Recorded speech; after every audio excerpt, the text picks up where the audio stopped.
you, Madam Chair, and to our Madam Chairwoman, Mr. Chair, and to our Madam Chairwoman for convening this important hearing. St. Louis is home to more than 50 post offices, and the Postal Service employs more than 5,320 postal workers in my district. The United States Postal Service helps families and loved ones stay connected, provide jobs, delivers life-saving medicines, sustains small businesses, and gives people access to the ballot box. Our community respects the USPS as a fundamental public service.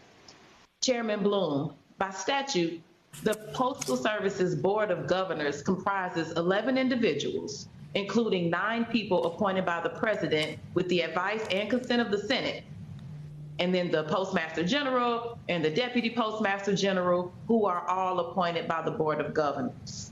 How many members does the board have today? The board has 6 external governors and the Postmaster General. Okay. How long has the board lacked full membership? Oh, goodness. I believe we haven't been at full strength in quite a number of years. I'll get back to you on the exact number, but I believe it's at least 6 or 7 years since we had a full board. Okay. How have the Postal Service in general and the board specifically suffered from having incomplete membership on the Board of Governors? Well, Congresswoman, what I'd say is that Congress intended us to have a full board. And so I think an organization functions best when it has the full diversity of views that comes from a full group. Congress, in its wisdom, set up 9 as the number. I think it's a good number. I sat on other boards with 9. I think it's a good, for external governors, I think it's a good number. So I think the board would always benefit from additional perspective. Given that there are still 3 governor positions unfilled, and you are in your final year of service, I believe, Chairman Bloom. I'm actually in my holdover year. Your holdover Congresswoman, year. yes. Okay, thank you for clarifying. Well, so President Biden has the chance to fill 3 open positions on the board. Can I ask you, Chairman Bloom, what career field do the majority of governors on the board come from? We have a diversity of backgrounds. Just thinking off the top of my head, there's one gentleman who's been involved in a large trucking company, so has some relevant logistics experience.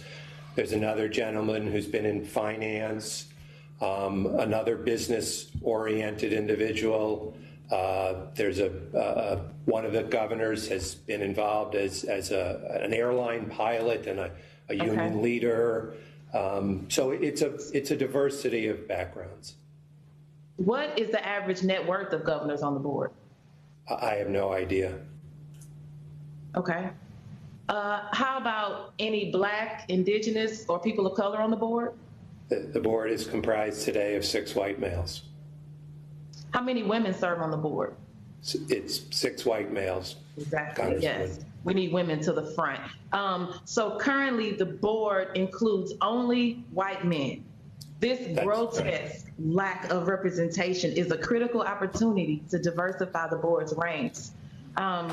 An agency of over 640,000 employees that comes from every walk of life and serve the entire American public should have reputation at the top reflective of the broader American population. More than 35% of postal workers are people of color, while 0% of governors are.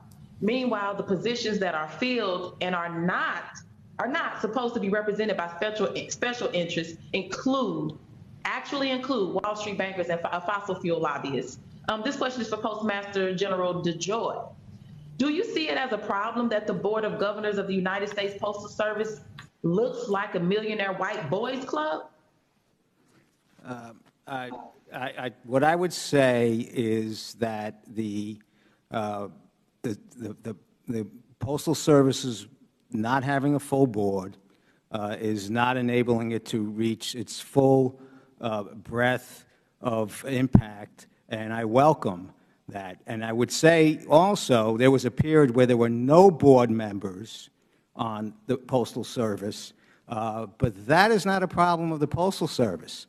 That is a problem of whatever administration that is in power and the Senate. at the time. The Postal Service would love to have a diverse board that reflects its population, but this is not something that's within our, within our power. And I would say that the period where whatever Postmaster General and leadership team was there at the time, which I think it was my predecessor, that had to be an unbearable time and a totally had huge consequence on her ability to lead and the ability for the organization to move forward. And I feel very strongly about that. And I think the quicker we get some new board members from the administration, the less we can talk about this and move on to the plan and the real problems that we need to fix here. So I welcome your discussion on this, and whatever you can do to advance this process, I certainly would appreciate it.